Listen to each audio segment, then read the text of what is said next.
I'm missing the most important rugby game of the season tomorrow. We're playing Harrow, you know." He said this last with all the wounded dignity a 15-year-old could muster, which was considerable. Julia shrugged one shoulder in her habitual way and smoothed a hand over the belly that protruded like an overripe melon beneath her cashmere cape. "What's more important, some silly rugby game or our grandparents' anniversary?" Fox let out a sound somewhere between a pish and an oath that would have had him simmering in his room for 2 whole days had their grandfather heard him. "What do I know about teacups, anyway?" he mumbled into his shirt collar. "Don't see why I had to come." Phoebe hid a grin. She had nothing but sympathy for him, really, and had it been up to her, she'd have spared him the trouble of this outing. But Julia had insisted, and in her delicate condition there was simply no debating with her. She had become rather like Grams that way. "It's not just teacups," Julia announced with a sniff. "It's an entire set of china, by the very same company favoured by Queen Mary. And Grams and Grandpapa have not had a new set of china since long before the war." "I doubt Grandpapa very much cares either way," Fox retorted, once more to his collar. Julia pretended not to hear him, and paid no mind when he added, "Who cares what Her Majesty favours? It's not like she's coming to take tea at Foxford Hall any time soon."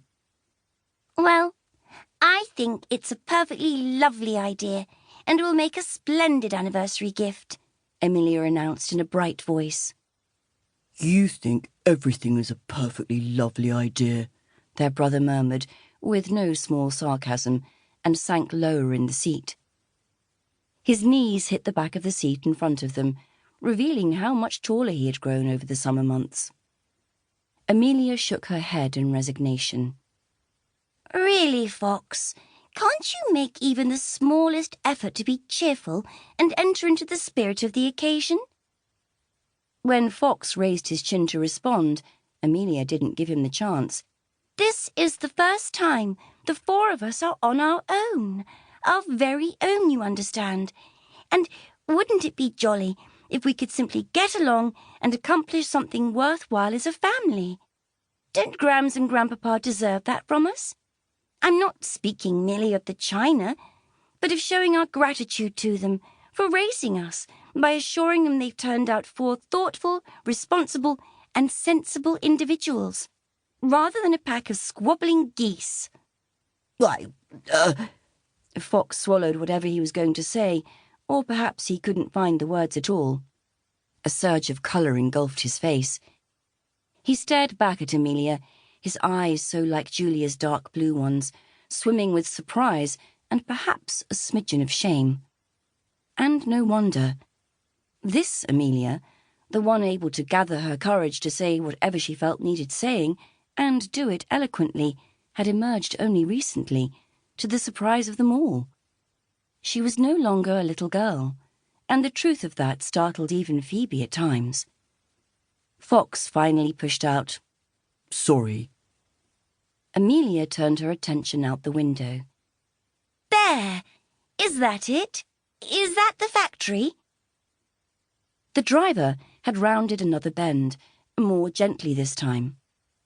The view revealed a collection of red brick buildings huddled in the snaking curve of a river. They formed a large quadrangle, with several smaller enclosures within. Scattered among the buildings were rows of towering, bottle-shaped structures that sent out spirals of smoke. Beyond the factory precincts, row houses fanned out in all directions. Phoebe supposed many of Crown Lily's workers lived in those houses. Fox leaned to see around Amelia's and Julia's shoulders. "Good grief! It looks like a prison. I hope we're not going there." Ah, his contrition had proven all too brief. But in fairness, he wasn't far off. Even from a distance, Phoebe found the place grim to the extreme, and she couldn't imagine some of the country's finest, most delicate china being fashioned within its bleak walls. "What did you expect?"